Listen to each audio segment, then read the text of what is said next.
so crazy. I can't believe this. I know, it's I like, feel like I'm on Star Trek or something. Like we're in two different states. I know, and yet we're right here next to each other. We could sort of like high five.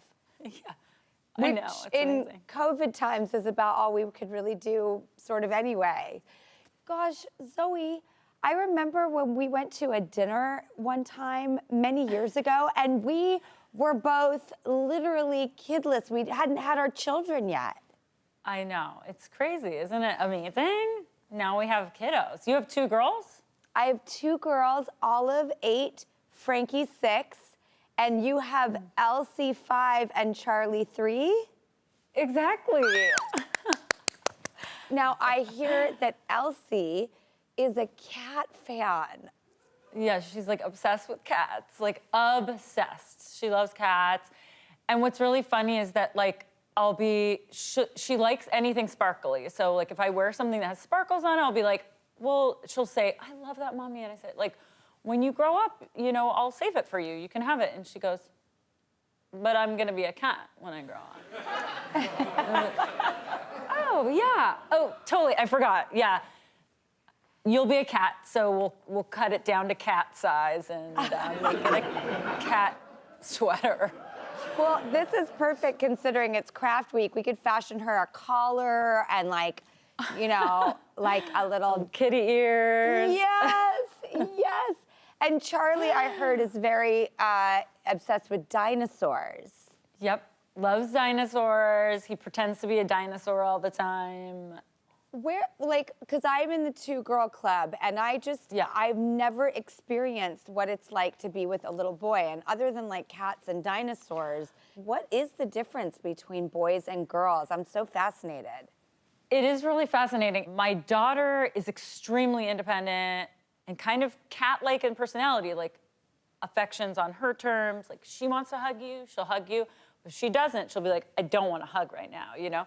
My son, always up for a hug, always up for snuggling, like very, very, like, Mommy, I love you because you're so beautiful. You know, Frankie and Olive are the same way. Maybe it's an age thing because Olive is extremely, like, it's all on her terms. She's stubborn, she's brave, she's like super cool, and Frankie is like the touchiest, coziest. Like every morning she crawls in my lap and like, I just go, do you want to get back inside? And she's like, and like walks me to the door and then kisses me the whole way. Today Olive was just like, don't, you know?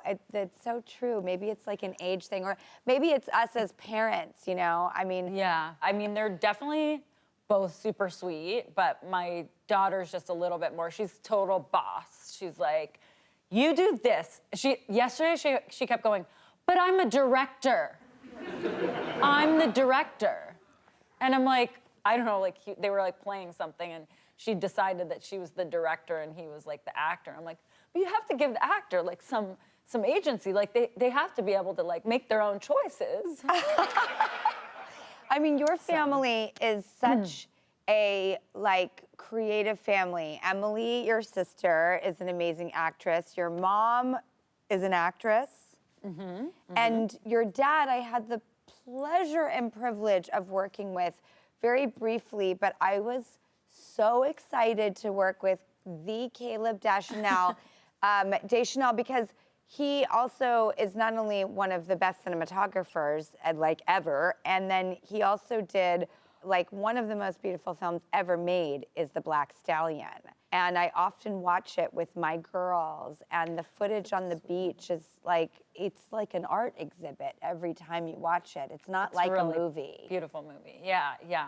We don't take the time in movies anymore to just show poetry.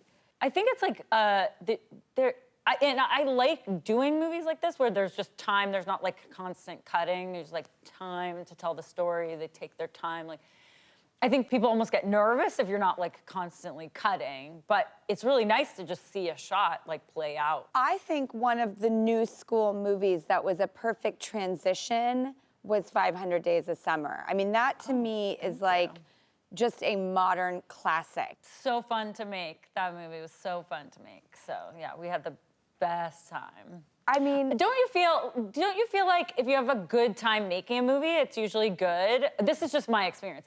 If I have a good time doing something, it usually turns out well. If I don't have a good time, it's normally not a good movie. well, Jerry Lewis always said that like what the emulsion of the film is picking up in the room is what gets projected out to people when they see it. So Yeah. I do believe that. And Elf, I have to just, I love Elf so much. Thank you. And by the way, how fun to be in a movie that gets seen every year. That's fun, yeah, for sure. I always get people who watch it every year, and it's such an honor to Did you guys have fun making that movie? Because that Yeah. just seems like, Oh yeah. Well, Will is so nice and so kind, and just I was so young when I made that movie, and I was it was my first big romantic lead role, and I was so nervous, and Will is just such a sweet person and welcoming and kind, and I remember seeing him on set, and he was just nice to every single person, and I remember that. I love to see somebody who takes the time to be kind to everybody, and I just really admired that and always remember what a sweet person he is. yeah, And that's, it was at is. that time, too. It's incredibly important. Oh gosh, okay, well, I heard you're into miniatures. I'm obsessed with miniatures. We made a little something for you, and I'm just so excited because my daughter, Frankie, her nickname is the Miniature Enthusiast. So we made you a tiny little Drew mug so that you can. I mean, literally, I'll clean I it love it before so I much. send it.